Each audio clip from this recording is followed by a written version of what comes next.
নমস্কার, কেমন আছো তোমরা সবাই? পাইলের সংসারের একটি ছোট্ট ব্লগে তোমাদের সবাইকে স্বাগত জানাই। দিনটা ছিল রবিবার। রবিবারের দিন সকালবেলায় বাজার গেছিলাম। এনেছি প্রথমে দুধ, যেটা খুব দরকারি ছিল। আগের দিন সন্ধ্যাবেলায় দুধটা ফুরিয়ে গেছিলো। সকালে অনেকটা বেলা হয়ে গেছে, ছেলেকে দুধ খাওয়ানোর কথা, কিন্তু যেহেতু ছিল না তাই আর কি খাওয়ানো হয়েছিল না। এবার দুধ আনতে যাব আলাদাভাবে, আবার আলাদা করে বাজার করতে যাব, সেটা অসম্ভব ছিল ছেলেকে নিয়ে। সেজন্য দেখলাম একবারে সব কিছু নিয়ে চলে আসি। তো দেখলাম যে মাছটা যে এনেছি সে মাছটা একটু ঠকিয়ে দিয়েছে আমাকে। মানে হাত দিয়ে কেমন জানি একটা নরম নরম ফিল হচ্ছিল, দেখতেই যেন কেমন একটা লাগছিল, মনে হচ্ছিলো অনেক দিনের বরফের মাছ। আসলে যখন মাছটা কাটা ছিল তখন মনে হচ্ছিলো যেন রক্ত টক্ত সবই ছিল।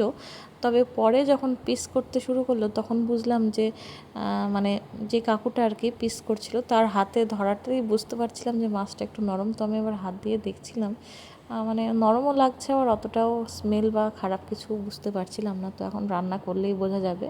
আর তার সঙ্গে এনেছিলাম এই যে আলু। বাজারে গেলে যেটা আমাকে নিতেই হয়, 1 কিলো আলু নিয়েছি। আর এদিকে কিছু সবজি নিয়েছিলাম, সবজিগুলো আসলে কিট্টুর জন্যই। আর এই যে লঙ্কা, 100 গ্রাম লঙ্কা যে এতটা হয় আমার কিন্তু জানাই ছিল না। মানে শুকনো লঙ্কা 100 গ্রাম বলেছি, আমি ভেবেছি হয়তো একটুখানা, 100 গ্রাম আবার কতটা হয়, কাঁচা লঙ্কা তো একটুখানাই হয়, কিন্তু শুকনো লঙ্কা যে একদমই ঠোসা, আর কতগুলো যে হয়েছে আমি তো দেখেই অবাক। ওগুলো আবার কোটোতে না রাখলে আবার নষ্ট হয়ে যাবে। আর তার সাথে এনেছিলাম ধনেপাতা, আর কিট্টুর জন্য এই যে কলা। এই কলাটাই ওকে খাওয়াই, ছোটো কলাগুলো, বড়গুলো খাওয়াই না। শুনেছি নাকি ওগুলো ভালো না বাচ্চাদের জন্য, কারোর জন্যই ভালো না, তবে বাচ্চাদের, স্পেশালি বাচ্চাদের জন্য একদমই ভালো না। তো এই ছোটো কলাইগুলো যেদিন থেকে শুনেছি সেদিন থেকে এই ছোটো কলাগুলোই ওকে খাওয়াই। আর এটা হচ্ছে কাঁচা লঙ্কা, ফুরিয়ে গেছিলো ঘরে। তো যেটা বলছিলাম যে কলার কথাটা, তো আমি আগে ভাবতাম যে এখানে তো 5 টাকা পিস এক একটা কলা। তো হচ্ছে কি করতাম, আমি ফলের দোকানে গিয়ে সব থেকে বড় বড় কলাগুলো বেছে বলতাম যে দাদা এগুলো দিও। তো ফলওয়ালা তাই দিত।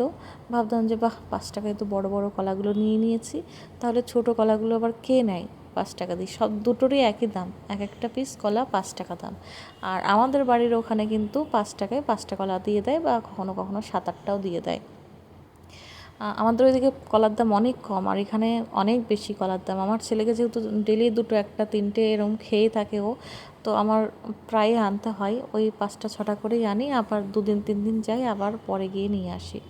তো ওই একটা বান্ধবীর মুখ থেকে শুনেছিলাম যে বড় কলা একদম খাওয়াবি না, এটা কাঁঠালি কলা বা কিছু একটা বলে না, সিঙ্গাপুরি কলা, অত আমি বুঝি না আসলে নামটা ওরা বলে, আমি কিন্তু ভুলে যাই, কারণ ছোট থেকে আমরা অত কিছু জেনে বুঝে অত জানি না, মানে কলা না কলা, কোনটা ভালো কোনটা খারাপ এসব অত বুঝিনি। তো যাই হোক, যেদিন থেকে শুনেছি সেদিন থেকে আমি ছোটো কলাই খাওয়াই। ওই 5 টাকা দাম একটা পিস, দেখতেই পাচ্ছ। তো এখানে ভাবলাম যে সবজি টবজি সব আগে পড়ে থাক, আগে আমি ছেলের জন্য দুধটা গরম করে নিই, কারণ দুধটা ফোটাতেও সময় লাগবে, তারপর ঠান্ডা করতে হবে, তারপর গিয়ে ছেলেকে দেবো। ছেলের আমার আজকে সত্যিই অনেক খিদে পেয়ে গেছে, কারণ বাজার করে আস্তে আস্তে এখন কিন্তু বেজে গেছে প্রায় 9:30। তো 9:30 সকাল হয়ে গেছে। আমি তো 1 কাপ চাও খাইনি, ও তাও একটু চকোজ আর গরম জল খাইয়ে ওকে নিয়ে গেছিলাম। তো এখানে আমি তাড়াহুড়ো করে দেখো দুধটা বসিয়ে সবজিগুলো ওই বারান্দায় রেখে এসেছি, পরে ফ্রিজে ঢোকাবো। তো ভাবলাম আগে ছেলের দুধের ব্যবস্থাটা করি। তো এই দুধটা কিন্তু ঠান্ডা করতে রেখে দিয়েছিলাম। এর আগে একজন ভিডিওতে কমেন্ট করেছিল, দিদি জলের বালতির মধ্যে কখনোই দুধ ঠান্ডা করবে না, এমনি ঠান্ডা করবে। তো আজকে আমার এতই তাড়াহুড়ো ছিল, মানে এতদিন কিন্তু সেই কথাটা আমি শুনছিলাম কমেন্টটা পাওয়ার পর থেকে, তবে আজকে আমার এতই তাড়া ছিল, কারণ আমি বুঝতে পারছি আমার ছেলের খিদে পেয়ে গেছে। সেজন্য আমি কিন্তু আজকে ঠান্ডা জলের মধ্যেই দুধটা বসিয়ে ঠান্ডা করেছি, করে আবার হরলিক্সটা মিশিয়ে দিলাম। এবার এটার পিছনে হয়তো কিছু কারণ আছে, সেই জন্যই সে হয়তো আমাকে বলেছিল, আর আমি তার কথাটা শোনারও চেষ্টা করেছিলাম। কমেন্টটা কে করেছিল আমার ঠিক নামটা মনে নেই, তবে সে আমাকে প্রায় রেগুলারই কমেন্ট করে থাকে। তো তুমি ভিডিওটা দেখলে অবশ্যই কমেন্ট করে জানিও। তো তার কথা মেনেই চলতাম, তবে আজকে এতটাই বেলা হয়ে গেছে, আমার এত মন খারাপ করছে যে এতটা বেলা হয়ে গেছে, কোনো দিন এরকম হয় না। তো যেটা বলছিলাম যে রবিবারের দিনটা দেখো, আমরা ভাবি যে রবিবারের দিন একটু ছেলের স্কুল নেই, একটু 10 মিনিট লেটে উঠবো বা আধা ঘন্টা লেটে উঠবো। এই আধা ঘন্টা লেটে উঠতে গিয়ে যে কী পরিমাণ ঝামেলায় পড়ে যায় তারপর এক্সট্রা কিছু কাজ হলো, রবিবারের দিন একটু বাজারে যেতে হয়। ওই ধরো শনিবারের দিন বাজারে যায় না, তো শুক্রবারের দিন বাজারে যাই, ছেলেকে স্কুলে রেখে আসি, সেদিন বাজারে যাই। শনিবারেও ছেলের ছুটি থাকে, শনিবারে আমি কোনো দিন বাজারে যাই না, কারণ শুক্রবারে বাজার করা থাকে, সেটা শনিবারে হয়ে যায়। এবার রবিবারের দিন কি হয়, রবিবারের দিন একটু চিকেন ফিশ না আনলেই হয় না, তো সেই জন্য আমি বাজারে যাই। অনেক সময় দাদা চিকেন আনতে গেলে কিন্তু দাদাকে দিয়ে চিকেনটা আনায়। তো আজকে দাদারা চিকেন আনতে যাবে না, কারণ ওদের ঘরে কিছু একটা পুজো আছে, ওরা নিরামিষ খাবে। তো আমিও দেখলাম যে চিকেন খাবো না অনেক দিন থেকেই, মানে অনেক দিন হলো চিকেন খাইনি, 7-8 দিন হয়ে গেল, মানে এখন তো কি বলবো, রবিবার মানেই চিকেন হয়, তো এদিকে অনেক দিন হয়ে গেল চিকেন খাইনি। হাজব্যান্ড যাওয়ার পরে একবারই খাওয়া হয়েছিল। তো ভাবলাম যে চিকেন খাবো না, ছেলে খুব একটাও পছন্দ করে না, মাছটা হলে ও যেন একটু শান্তি করে ভাতটা খায়। তো ভাবলাম যে আজকে তাহলে মাছ নিয়ে আসি। এবার চিকেনটা অন্য কাউকে দিয়ে আনানো যায়, কিন্তু মাছটা অন্য কাউকে দিয়ে আনানো যায় না এখানে, বিশেষ করে কারণ এখানে মাছের অনেক অপশান থাকে। এবার আমার কোন মাছটা পছন্দ হবে, কতটা ওজনের আমি নিব, এবার সেই মানুষটাকে আমি কি বলে পাঠাবো যে এই মাছ নিও, এতটা ওজনের নিও, এইভাবে তো সে তো হয়রান হয়ে যাবে খুঁজতে খুঁজতে। সেজন্য মাছ আনার ব্যাপারে আমি কাউকেই হুকুম করি না। চিকেন আনতে হলে দাদা বাজারে যায়, আমি জানি যে রবিবারে ওদের বাড়িতে চিকেন হয়, সেই জন্য কিন্তু আমি চিকেনটা আনতে দিই, বা রবিবারে দাদা বাজারে যাই সকালের দিকে, সেই জন্যই আরও বিশেষ করে চিকেনটা আনতে দিই। কিন্তু আজকে যেহেতু মাছ আনার কথা ছিল, সেই জন্য আমি ছেলেকে নিয়ে চলে গেছিলাম, আর এই মাছটা বাজারটা করতে গিয়ে এতটা দেরি হয়ে গেল। আর ওই কথাটাই বারবার বলছি, কারণ আমার নিজেরই খারাপ লাগছিলো, আর আমার তো খিদে পেয়েছিল, আর আমার এমনি অভ্যেস আছে, কখনো কখনো ছেলেকে নিয়ে তাড়াহুড়ো করে স্কুলে বেরিয়ে যায়, কিছুই খাওয়া হয় না, একদম খালি পেটে, একটু হয়তো জল খেয়ে বেরিয়ে যায়, আর ছেলেকে রাখি, তারপর এসে বাজার করি, বাজার করে আস্তে আস্তে সেই 9:30 হয়ে যায়। তারপর এসে ঘর ক্লিন করে তারপর গিয়ে আমি খাই, মাঝে মাঝে এমনটাও হয়, মানে চাটাও খাই না। তো আমার আজকে খিদে পেয়েই গেছিলো আসলে, বাজারে গেলে না একটু খিদে পেয়েই যায়, আর তার সাথে ছেলের তো পেয়েই ছিল, তো ওকে আমি এখানে দুধ হরলিক্সটা খাইয়ে দিলাম। আর বাইরে আজকে হালকা রোদ, আজকে কিন্তু খুব বেশি রোদও ছিল না। তো প্রতিদিন সকালবেলায় ছেলের জন্য ছাদে গিয়ে জল দিয়ে আসি, আজকে ভাবলাম আজকে আর দেবো না, আজকে ঘরে স্নান করিয়ে দেবো। আর এদিকে এসে দেখছি উনি ঘেমে স্নান হয়ে যাচ্ছেন, হালকা একটা ঠান্ডা ঠান্ডা ব্যাপার আছে, কিন্তু আমি যেহেতু কাজ করে বেড়াচ্ছি সেই জন্য আমার ঠান্ডা লাগছে না, গরম গরম লাগছে। কিন্তু ছেলে বসে বসে এখানে ড্রয়িং করছিল, কালার করছিল, আর আমি দুধ খাওয়াচ্ছিলাম, ততক্ষণে দেখি ও ঘেমে স্নান হয়ে গেছে। তো আমি বলছি, বাবু সোয়েটারটা খুলে ফেল, ও এখন সব কিছু নিজে নিজে করতে চায়, তো বলছে মাম্মা আমাকে দাও, আমি একা একা খুলে ফেলি। তো যাই হোক, ওকে সোয়েটারটা খুলে দিয়ে হালকা করে একটু ফ্যানটা চালিয়ে দিয়েছি, আর এখানে আমার চা এবং ওর দুধ দুটোই খাওয়া হয়ে গেছে। তো থালা বাসন এখন কিছুই ধোবো না, এখন কিন্তু একটু বাবুকে পড়তে বসাবো, আর তার আগে ফ্রিজে সবজিগুলো ঢুকিয়ে রাখবো। তার মধ্যে আজকে বেগুনটা একটু রান্না করব, একটা ভিডিও বানানোর ইচ্ছে আছে। আর এই ভিডিও বানাতে গিয়ে সকালবেলায় ভিডিও বানালে আমি ভাবি যে সকালবেলায় ভিডিও বানিয়ে রাখলে বিকেলটা একটু আরামে থাকা যাবে, কারণ সময় তো খুব কম। 4:30টার সময় ঘুম থেকে উঠে ভিডিও বানাতে বানাতে মোটামুটি 5:30 6টা, আর 5:30 6টা মানে অনেক অন্ধকার, রাত্রিবেলা হয়ে যাচ্ছে, তখন সন্ধ্যাটা ঠিকঠাক পড়ছে না, এরকম একটা সিচুয়েশান হয়ে যাচ্ছে। তো ভাবলাম যে আজকে একটা ভিডিও বানিয়েই নেব, সেটা ভাত দিয়েও খাওয়া হবে প্লাস ভিডিও হবে। এই ভিডিও বানানোর চক্করেই কিন্তু আমি অনেক লেট হয়ে গেছিলাম। তো চলো আস্তে আস্তে তোমাদের সাথে ভিডিওটা শেয়ার করি। আর এখানে দেখো আমি কিন্তু রুটি করে নিয়েছি ছেলের জন্য একটা, ছেলেকে পড়তে বসিয়েছি, পড়তে বসিয়ে দুধ মানে দুধ তো খেয়েছেও, তবে তারপরেও 1-8 ঘন্টা হয়ে গেছে এখন, মানে এখন প্রায় 10:30 বাজে, 9:30টার সময় দুধ খাইয়েছি, এখন 1-8 ঘন্টা হয়ে গেছে। তো ভাবলাম যে একটা ভারী খাবার কিছু বানিয়ে দিই, কারণ দুপুরে ভাত খেতে খেতে তো 1-1:30টাই বাজবে। তো আজকে একটাই রুটি করেছি, আর আমি চেষ্টা করছি যে রুটিটা ওকে কলা দিয়ে খাওয়ানোর জন্য, যদি খেয়ে নেয় তাহলে এরকম অভ্যাস থাকলে ভালো।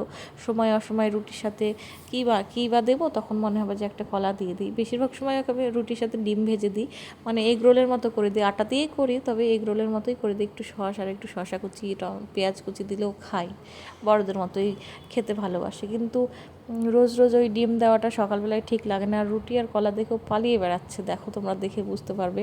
এই হাসতে হাসতে ভ্যা করে কখন কাঁদনা শুরু করে যে আমি খাবো না এমনটাই করছিল।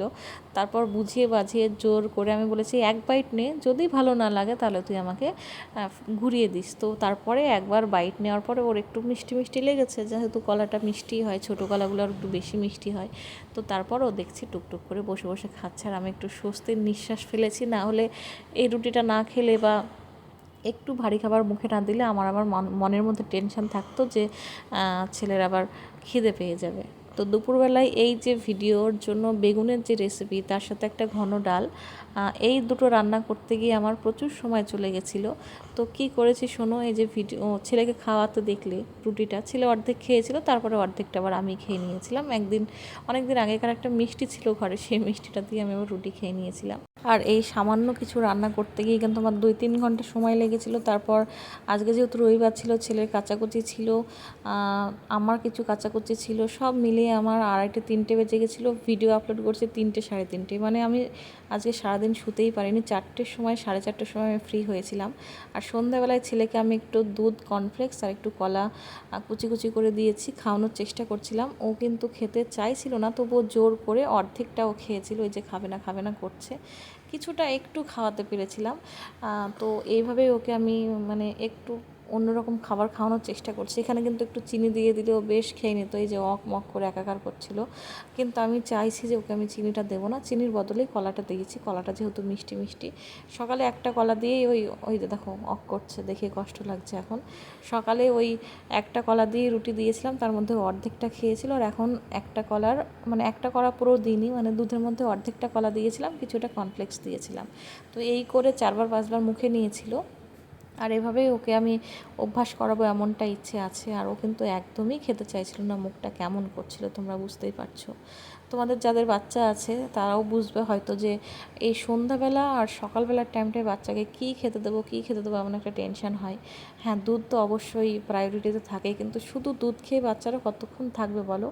1 ঘন্টা খুব জোর থাকবে বা আধা ঘন্টা থাকবে। আমার বাচ্চা কিন্তু 1 গ্লাস ভর্তি করে কখনোই দুধ খেতে পারে না, হাফ গ্লাস খায়, কখনো বা তাও খায় না। তো এই জন্যই দুধের সাথে যদি একটু এক্সট্রা করে কিছু দিতে পারি ভারী খাবার, সেই জন্যই চেষ্টা করছিলাম। আর চকোস আগে দিতাম, কিন্তু চকোসটা ভালো জিনিস না, ওটাতেও চিনি টিনি অনেক কিছু দেওয়া থাকে। এখন আবার নো ময়দার একটা চকোস বেরিয়েছে, তবুও আমি খাওয়াই না, কারণ চকোসটা ওপর খেয়ে নেয়, তলে দুধটা গিয়ে পড়ে থাকে। তো এই হচ্ছে ব্যাপার। এই করে যাই হোক 4-5বার খেয়েছিল, তারপর আমি নিজে খেয়ে নিয়েছিলাম খাবারটা, যেটা খেতে ভালো লাগছিল।